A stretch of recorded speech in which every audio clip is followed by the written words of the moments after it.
বিএনপির ইজ্জত শেষ। জার্নালিস্ট মীর জাহান বলেছেন, বিএনপি একটি কপি পেস্ট দলে পরিণত হয়েছে। রাজনীতির মাঠে আওয়ামী লীগকে কপি করে আর অনলাইনে আরেকজনের পোস্ট কপি করে দলের ভেরিফাইড পেজে পোস্ট করে। এমন কপি ব্রেইন দিয়ে জাতির কী উপকারটা হবে? সম্প্রতি সাংবাদিক মীর জাহান বিএনপির রাজনৈতিক কৌশল এবং সোশ্যাল মিডিয়া কার্যক্রমের সমালোচনা করে কিছু মন্তব্য করেছেন। তার বক্তব্যের মূল পয়েন্টগুলো নিচে তুলে ধরা হলো। ১. কপি পেস্ট রাজনীতি।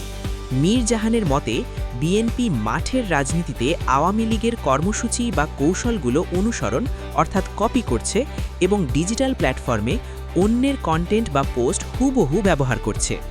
২. ভেরিফাইড পেজের নির্ভরযোগ্যতা।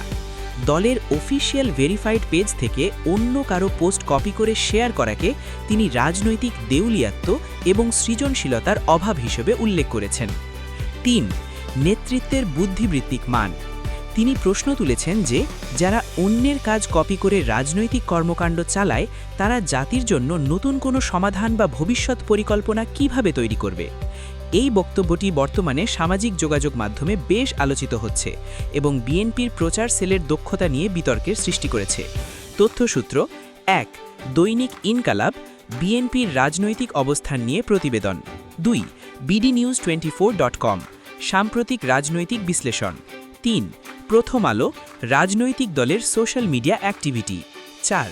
চ্যানেল আই অনলাইন, মীর জাহানের কলাম ও মতামত।